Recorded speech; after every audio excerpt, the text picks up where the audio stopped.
ہم تو کہتے ہیں اللہ نے وہ الفاظ ہی پیدا نہیں کیے کسی لغت میں کہ جو حقیقت مصطفیٰ کو بیان کر سکے.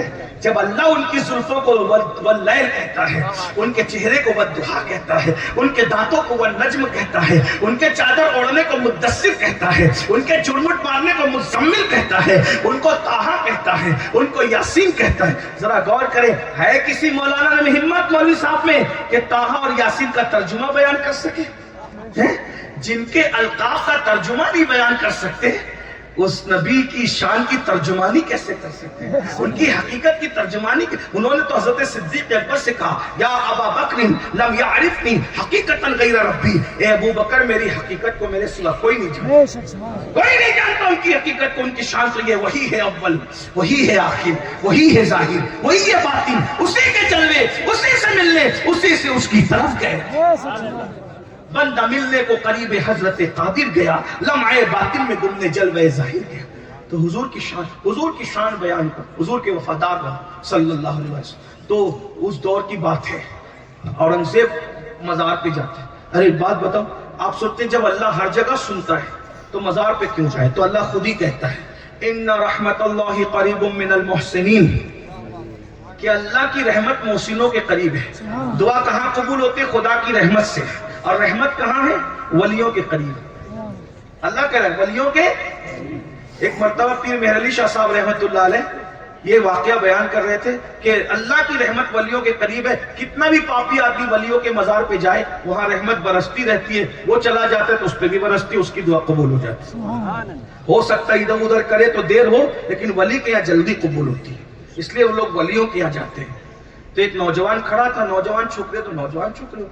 وہ دن پہلے جلسے دن میں ہوتے تھے، اب چونکہ رات میں لوگ جگنے کے عادی ہو تو مجبوراً رات میں ہوتے، ورنہ مسلمانوں کے جلسے پہلے زیادہ تر دن میں ہوتے تھے. تو پنڈال لگا تھا، وہ دھوپ میں پورا مجمع بھرا ہوا تھا، وہ دھوپ میں باہر کھڑا ہوا تھا. اس نے کہا حضرت ایک سوال ہے. کہا کہ ولی کے آستانے پر اگر کوئی گنہگار جائے تو اس پہ رحمت برستی ہے، اس کا ثبوت کیا ہے؟ وہ بھی مقبول ہو جاتا ہے، اس کا ثبوت کیا ہے؟ پیر صاحب نے دیکھا کہ وہ دھوپ میں کھڑا اور پسینے میں شرابور ہے. اس کو کہا بیٹا ادھر آئی، ادھر آئی. اس کو بلایا. اللہ والے لوگ تھے. آج ہم سے کوئی سوال کرے تو ہم ناراض ہو جاتے ہیں، اور اللہ والوں کو تقریر روک کے سوال کیا. انہوں نے کہا بیٹا ادھر آ. اور جلسے میں یہ چھت لگا تھا جیسے یہاں لگا ہے، اور پنکھا چل رہا تھا. کہا حضرت بلایا، جواب تو دیجئے. کہا بیٹا جواب تو دے دیا، جواب تو تیرا دے دیا. کہا سمجھا نہیں. کہا تو ادھر مجھ سے دور کھڑا تھا، پسینے میں دھوپ میں شرابور تھا کہ نہیں تھا؟ اب میرے قریب آیا تو اب تجھے دھوپ لگ رہی ہے؟ کہا نہیں. پسینہ نکل رہا ہے؟ کہا نہیں. ٹھنڈی ہوا آ رہی ہے؟ کہا ہاں. تو کہا بتا یہ چھت تیرے لیے لگی کہ میرے لیے؟ کہا آپ کے لیے. پنکھا میرے لیے لگا کہ تیرے لیے؟ کہا آپ کے لیے. کہا بتا جب تو میرے قریب آیا تو جلسے والوں نے چھت ہٹائی تجھے دیکھ کر کہ یہ میرا مہمان نہیں، یہ ہٹا دو؟ پنکھا ہٹایا؟ کہا نہیں. کہا نادان، جب پنکھا میرے لیے لگا لیکن تیرے آنے سے پنکھا بند نہیں کیا جلسے والوں نے، تو اللہ اپنے ولی پہ رحمت برساتا ہے. تو جو اس کے قریب جاتا ہے وہ رحمت کو روکتا نہیں ہے، ولی پر برستی ہے تو قریب والوں پر بھی برستی ہے. ان کے وسیلے سے ہم دعا کرتے ہیں، ولیوں کے وسیلے سے دعا کرتے ہیں. ولی زمین کے اوپر ہو تو بھی اس کے وسیلے سے دعا کی جاتی ہے، ولی زمین کے اندر ہو تو بھی اس کے وسیلے سے. ہاں مگر ہم لوگوں کو کہتے ہیں کہ ولی کے مزار پہ جاؤ تو وہاں سجدہ مت کرو، اللہ کے سوا کسی کو سجدہ کرنا جائز نہیں. یہ میں آج پہلی بار نہیں کہہ رہا ہوں، ہمارے بزرگوں نے صدیوں سے یہ کہا کہ ولی اللہ کے سوا کسی کو سجدہ کرنے کی اجازت نہیں. اگر سجدہ عبادت کیا تو کافر اور مشرک ہوگا، اور سجدہ تعظیمی کیا تو گنہگار ہوگا، فاسق و فاجر ہوگا، مجرم ہوگا. کوئی ولی کے آستانے پہ سجدہ نہیں کر سکتے. جب نبی کو سجدہ نہیں کر سکتے تو کس ولی کو سجدہ کرتے؟ ہم منع کرتے ہیں. اگر کوئی کرتا ہے اس کی جہالت ہے. ہمارے علماء نے سجدہ کرنے کی کبھی اجازت نہیں دی. وہاں جا کر کے ناریل پھوڑنا ہمارے مسلک میں نہیں ہے. ناریل پھوڑنا کسی اور کا طریقہ ہے، ہمارے یہاں ناریل نہیں پھوڑے جاتے. ہم ولیوں کے آستانے پہ ناریل لے کے نہیں جاتے، ہم ولیوں کے آستانے پہ درودوں کا تحفہ لے کے جاتے ہیں. ہم ولیوں کے آستانے پہ تلاوت قرآن کا تحفہ لے کے جاتے ہیں. ہم ولیوں کے آستانے پہ شیرنی لے کے جاتے ہیں، پھول لے کے جاتے ہیں، عطر لے کے جاتے ہیں. یہ ناریل واریل کسی اور کا طریقہ ہے. ہم لوگ ناریل پھوڑنے والی قوم نہیں، ہم پھوڑنے والے لوگ نہیں، ہم جوڑنے والے.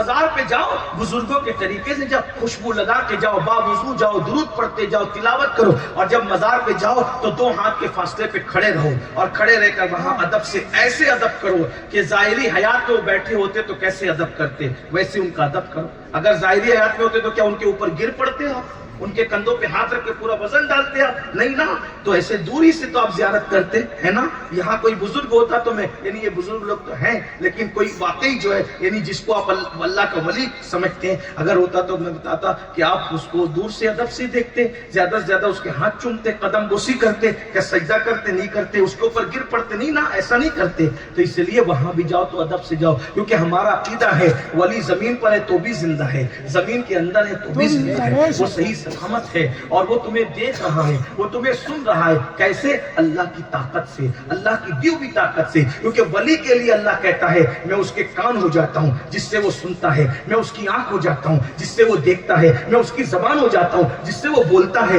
اللہ اکبر! یہ کون سی کتاب میں لکھا ہے؟ یہ بخاری شریف میں لکھا ہوا ہے۔ آپ کو پتا چلا یہ بات؟ ایک بات لوگ کہتے ہیں نہیں مولانا اندر جو جاتا ہے وہ پگھل جاتا ہے اور وہ میں نے کہا میرے بھائی یہ جتنے کرپٹ لوگ ہیں نا، کرپٹ لوگ، شرابی، زانی اور گنجڑی اور چرسی، یہ سب یہ بھی قبر میں جا کر کے ختم نہیں ہوتے۔ بولو ہوتے نہیں ہوتے۔ اس کا ثبوت پیش کروں؟ بات دور سے دور جا رہی ہے لیکن میں آپ کو سمجھانا چاہتا ہوں تاکہ آپ کا عقیدہ بھی درست۔ میرا کام صرف عمل کی اصلاح نہیں ہے، ہم تو پہلے عقیدے پہ توجہ دینے والے لوگ ہیں۔ ہاں تو دیکھیے ولی اندر کیسے جا کے ختم ہوگا بھائی؟ ایک حدیث ہے جس کو وہ لوگ بھی مانتے ہیں، ہم بھی مانتے ہیں، سب مسلک کے لوگ مانتے ہیں۔ کون سی حدیث؟ ایک حدیث ہے کہ بے نمازی جب قبر میں رکھا جاتا ہے تو اس پر اللہ ایک سانپ مسلط کرتا ہے، اس سانپ کا نام ہے شجاع الاقرع۔ کیا نام ہے اس کا؟ شجاع الاقرع۔ وہ گنجا سانپ ہے، ایک ڈنک مارتا ہے تو آدمی 7 گز اندر جا کر کے دھستا ہے زمین میں۔ یہ سب مسلک کے لوگ مانتے ہیں، یعنی میں نام نہیں لے رہا ہوں کسی کا، لیکن جتنے مسلک کے لوگ ہیں سب مانتے ہیں اس کو۔ سب لوگ اپنے اپنے جلسوں میں اجتماعات میں روتے روتے سب بیان کرتے ہیں، میں بھی بیان کرتا ہوں، مجھے بھی جب یہ حدیث آتی ہے تو بہت رونا آتا ہے۔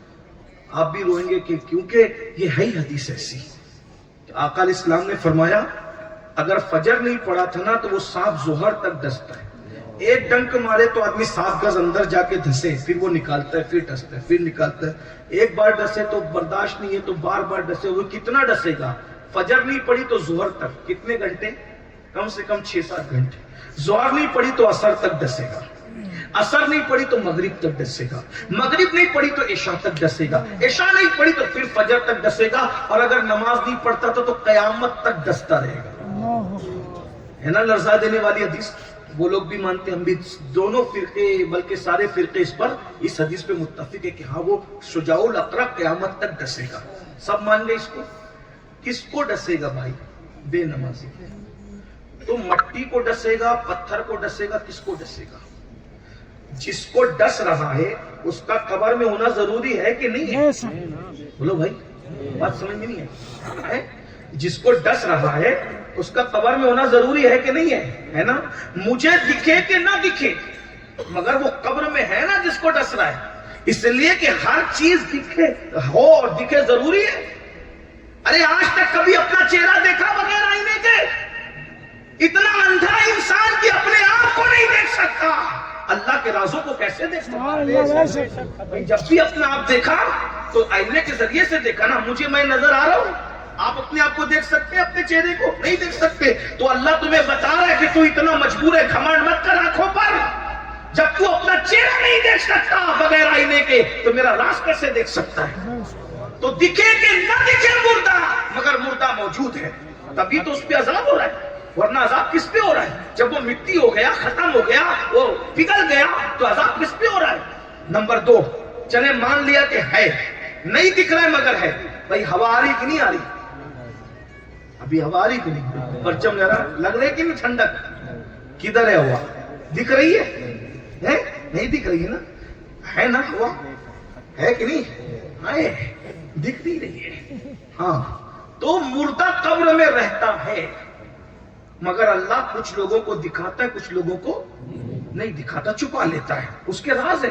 اگر اللہ وہ اژدہا دکھا دے کھانا چھوڑ دو، بیویاں چھوڑ دو، پانی چھوڑ دو، سونا چھوڑ دو، پاگلوں کی طرح جنگل میں پھرتے رہو، پاگل ہو جاؤ، تو اللہ تعالیٰ تمہیں پاگل نہیں بنانا چاہتا، اس لیے اس نے اپنے رازوں پہ پردے ڈالے، چھپا لیا ہے، ورنہ ایک مردے کا راز اگر اللہ ظاہر کر دے پوری دنیا سدھر جائے، اصلاح معاشرہ کی تقریر کی ضرورت ہی نہیں، لیکن اللہ ہے، اس کی اپنی شان ہے۔ آقا علیہ السلام نے فرمایا کہ موت کو جیسی میں جانتا ہوں موت کی حقیقت کو، اگر میں تم کو بتا دوں تو تم ایسے پگھلنے لگ جاؤ جیسے نمک پانی میں پگھلتا ہے، ویسے تم موت کو جاننے کے بعد پگھل جاؤ۔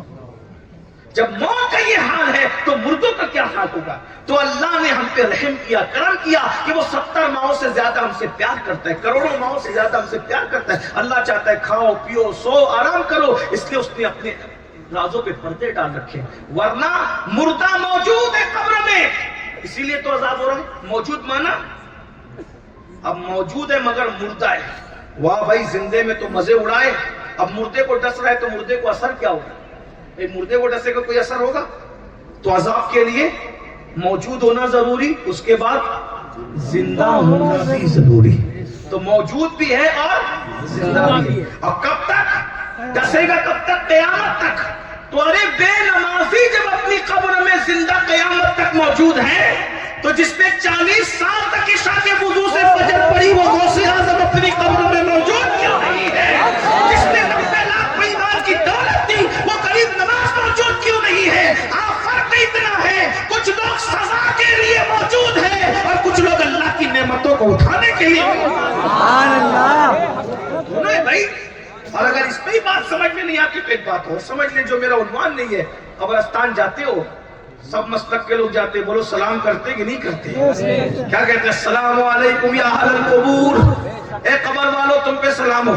اگر 5 ایکڑ کا قبرستان ہے، دروازے پہ کھڑے ہیں تو جو آخری قبر ہے وہ سنتا ہے کہ نہیں سنتا؟ بولو بھائی، ہے وہاں بل خبر سنتا ہے۔ شرابی ہے، بیڑی پیتا تھا، نماز نہیں پڑھتا تھا، گٹکے کھا کر کے تھوکتا تھا، قرض لے کر کے ڈبا دیتا تھا، لیکن پھر بھی سلام سن رہا ہے، اور آقا فرماتے ہیں جواب بھی دیتا ہے۔ ارے نادان، جب یہ گنہگار پاپی تیرا سلام سنتا ہے اور جواب بھی دیتا ہے، جب یہ عام مردے کی یہ شان ہے تو وہ غوث اعظم جو کہتے نظر تو الہ بلاد اللہ جمعا، کہ میں اللہ کے شہروں کو ایسے دیکھتا ہوں جیسے تم ہتھیلی پہ رائی کا دانہ دیکھتے ہو۔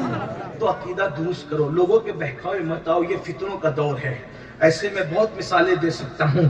آپ قبروں کو جا کے سلام کرتے ہو، ہاں وہ سنتے ہیں تبھی تو کرتے ہو، جواب بھی دیتے ہیں، کمال ہے۔ آپ سلام کرتے ہو، مردہ سنتا ہے، مردہ جواب دیتا ہے، آپ نہیں سنتے، ہے نا؟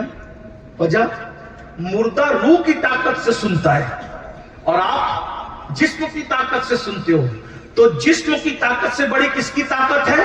روح کی طاقت۔ ارے جب گنہگاروں کی روح میں اتنی طاقت ہے تو ولیوں کی روح میں طاقت کا عالم کیا؟ تو یہ ولی لوگ جو مدد کرتے ہیں روحانی طور پہ کرتے ہیں۔ تو اب جلدی جلدی چلیے، اب شاید عنوان پر گفتگو زیادہ نہ ہو سکے، میں ٹائم تو بھی پورا ہو گیا، 1 گھنٹہ دیا تھا آپ نے پورا ہو گیا، تھوڑا سا ٹائم اور لے لیتا ہوں جلدی۔ اورنگزیب کا دور تھا، بات پوری کر لوں گا، جب ہوئے تو کر لیتے ہیں۔ اورنگزیب کا دور تھا تو وہ ولی کے آستانے پہ گئے، دعا کی، ہاں ماشاءاللہ سلامت ہو جی، اللہ تعالیٰ سلامتی دے، کہہ رہے فجر تک کے ٹائم ہے، اللہ اللہ سلامت، محبت سلامت رکھے۔ میرے مرشد غوث پاک کا کرم ہے، آپ کے دل میں اللہ نے محبت ڈالی، لیکن میں فجر تک نہیں بولوں گا۔